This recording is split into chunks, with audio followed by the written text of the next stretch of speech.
Some men will gut you for $1. Others will step over your dying body and sleep like a baby.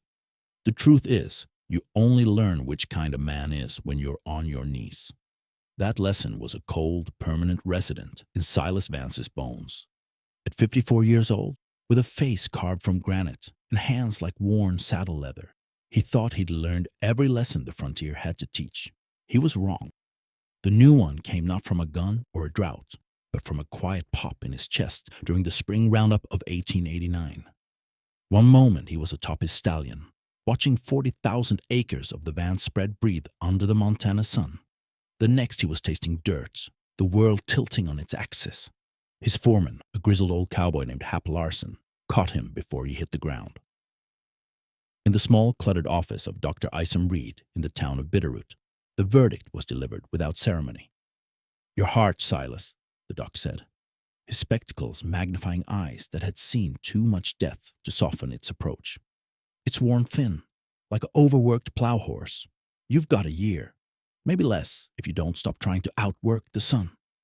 The news settled like dust in a sealed room, inescapable and final. Silas Vance, a man who'd built an empire from dust and determination, was dying, and the thought that followed was a colder terror than any outlaw's bullet.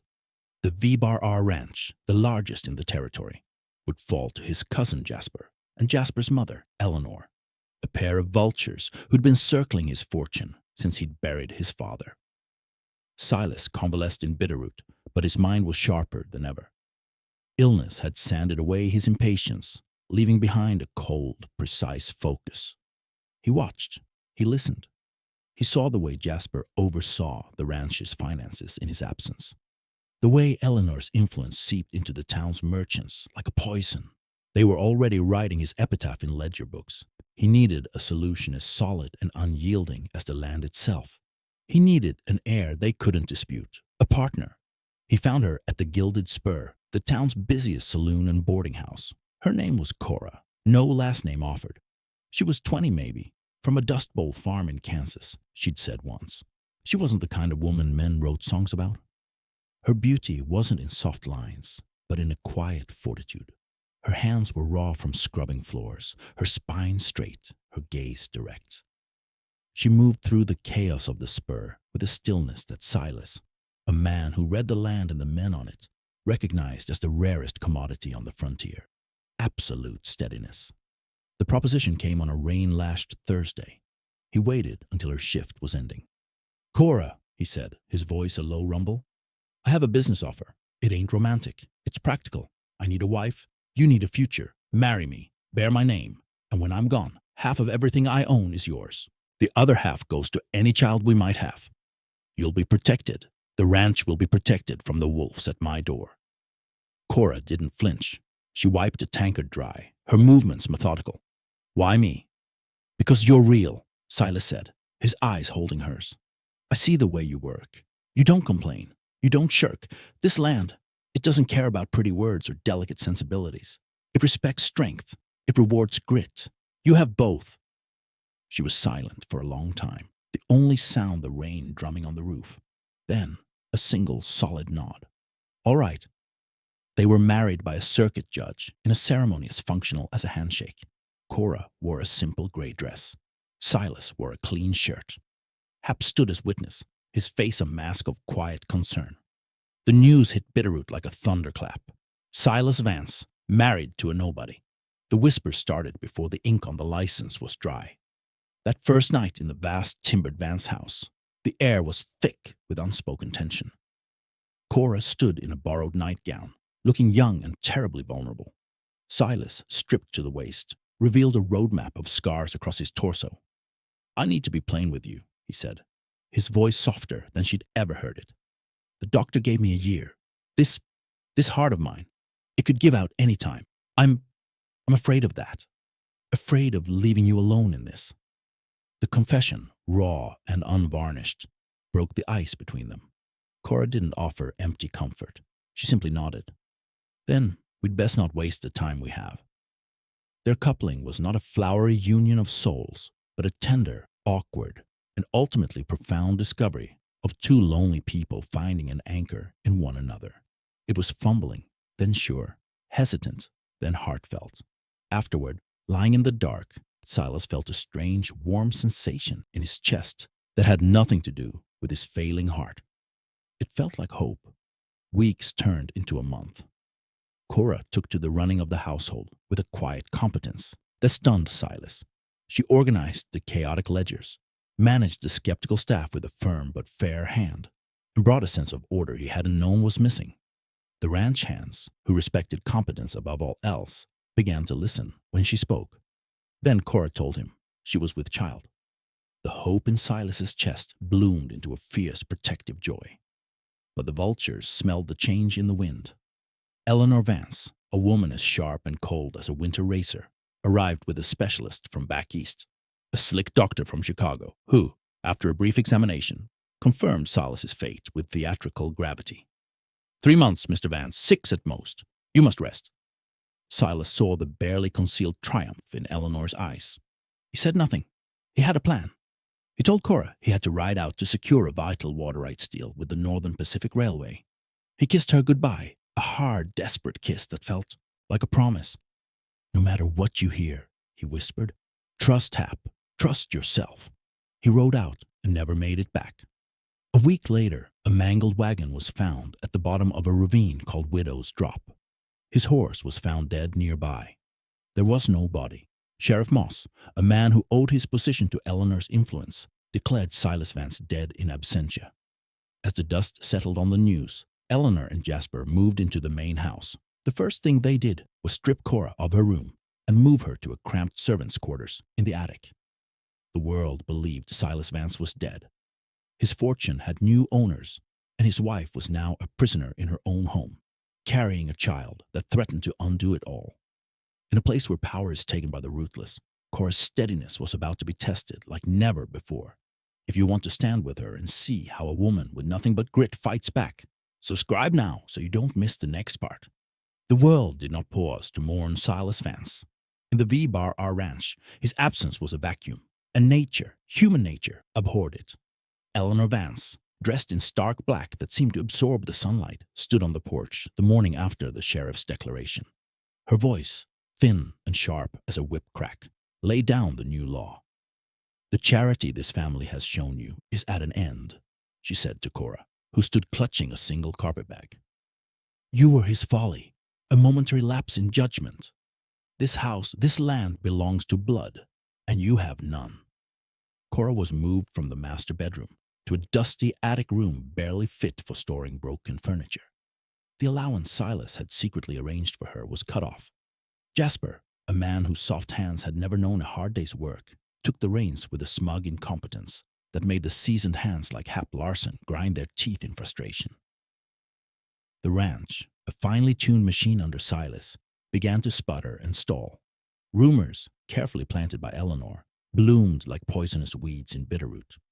Cora was a gold digger, a schemer who'd likely had a hand in Silas's accident. The town that had tolerated her as Silas's peculiar choice now shunned her as his treacherous widow. When she went into town for supplies, merchants who had once fallen over themselves to please her now found their credit ledgers mysteriously full. Cora's life narrowed to a daily siege. She worked from dawn until long after dusk, mending fences with the few loyal hands who dared be seen with her, tending a small, stubborn kitchen garden she'd carved from the hard soil, her body slowly changing with the child growing inside her. She was a ghost in the house she was meant to run, her presence a silent accusation. The first true test came when Jasper, emboldened by his new authority, tried to sell off a prime section of riverfront land, the lifeblood of the ranch's northern herd, to a mining consortium. It was a short-sighted move for quick cash that would have crippled the V-Bar-R in the long run. Hap Larson found Cora in the garden. He's signing the papers tomorrow, ma'am, he muttered, his face grim. Ain't nothing the boys can do. It's his right now. Cora didn't plead or panic. She simply stood, wiped the dirt from her hands, and walked to the study where Jasper preened over his father's old desk. She didn't argue. She presented facts. She quoted the stocking rates per acre, the water flow calculations Silas had taught her, the long-term loss versus the short-term gain. Her voice was calm, her logic irrefutable.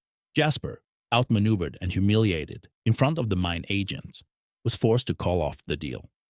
The victory was small, but it was a line drawn in the dirt. Eleanor's eyes, watching from the doorway, held a new, colder light. This woman was not going to be starved out easily. The second test was more dangerous. One afternoon, dizzy from hunger and exhaustion, Cora's foot slipped on the attic stairs. She fell hard, a sharp pain lancing through her side. She lay in the dim, dusty silence, terrified, a warm trickle of blood soaking through her dress. It was Hap who found her, his face ashen.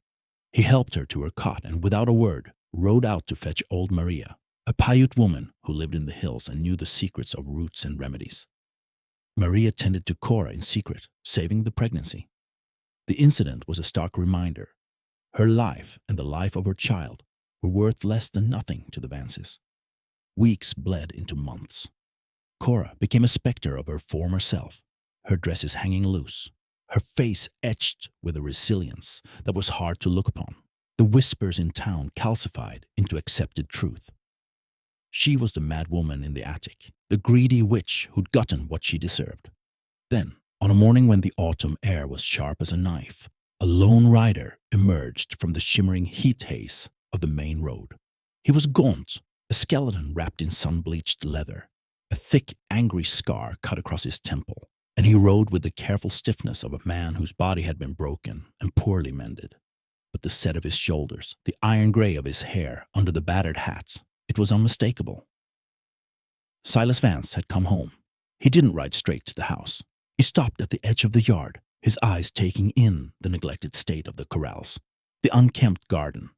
Then he saw her.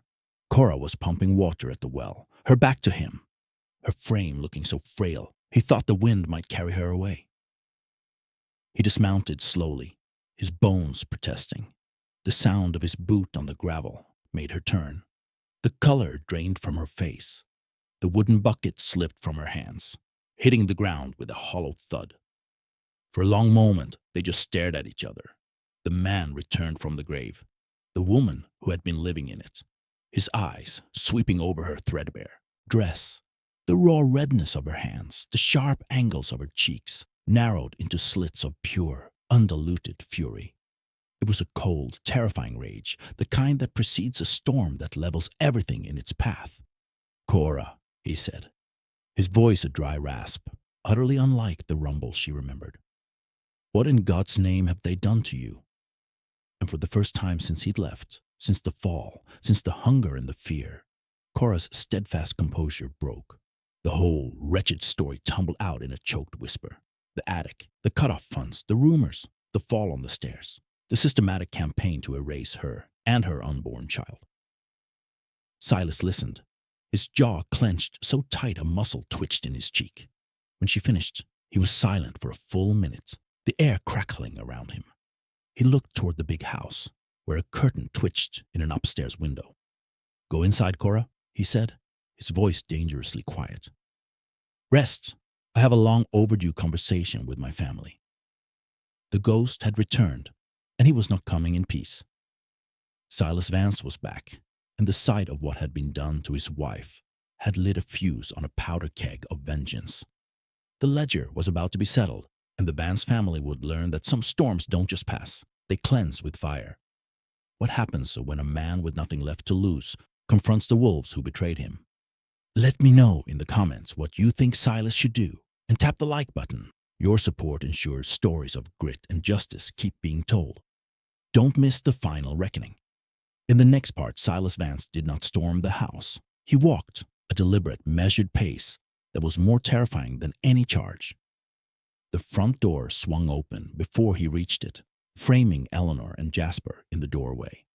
Eleanor's face was a mask of porcelain composure, but a faint tremor in her hand betrayed her.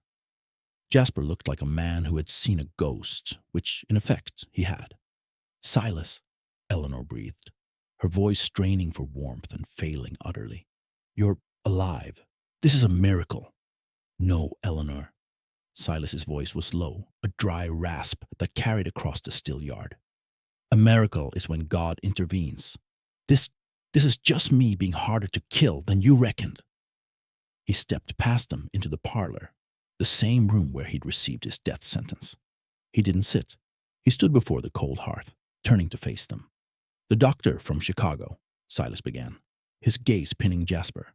"The one who gave me 3 months. His name is Dr. Alistair Finch. He has a gambling debt the size of a small mortgage, owed to a man in St. Louis who happens to be an old business associate of mine." He let that hang in the air. He was very forthcoming about the generous fee he received for his pessimistic diagnosis. Jasper's mouth opened and closed like a fish. Eleanor's composure cracked.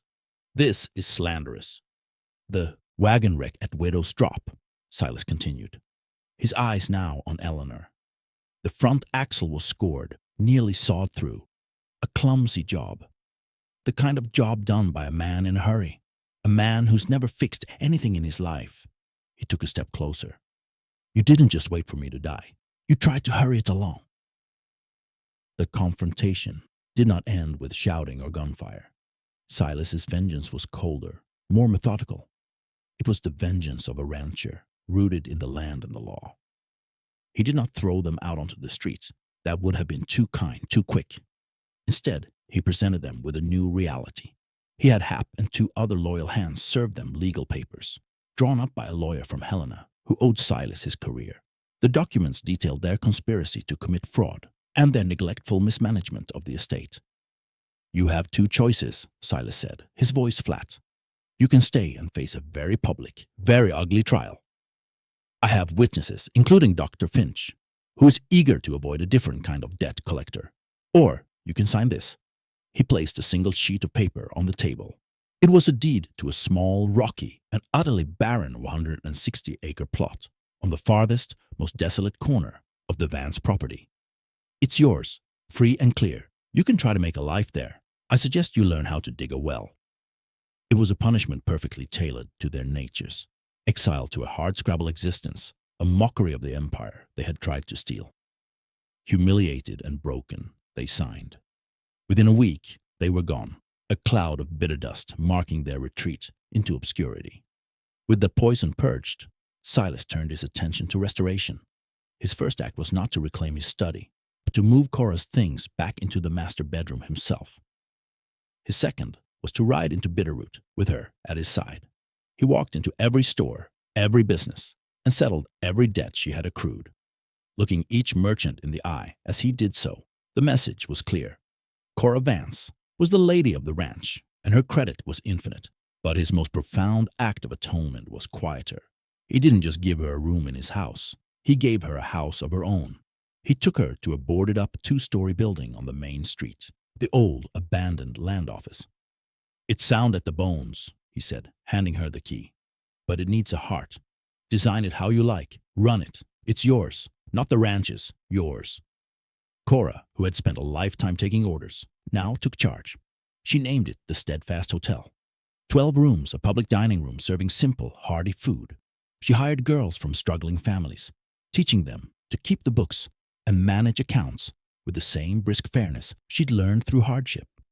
The Steadfast quickly earned a reputation for clean sheets, honest prices, and a quiet dignity that reflected its owner. The winter came, and with it, Cora's time. The labor was long, but uncomplicated. In the pre-dawn stillness, with Silas pacing nervously in the hall, and old Maria murmuring calm assurances, a baby's fierce cry split the air. A son. They named him Thomas, after Cora's father, a man who had worked himself into an early grave for a patch of dust. This Thomas would inherit an empire. Silas did not die in a year. The will to live, he discovered, was a powerful medicine. He lived to see Thomas grow into a sturdy boy with his mother's steady gaze. He lived to see the Steadfast become the bustling heart of Bitterroot.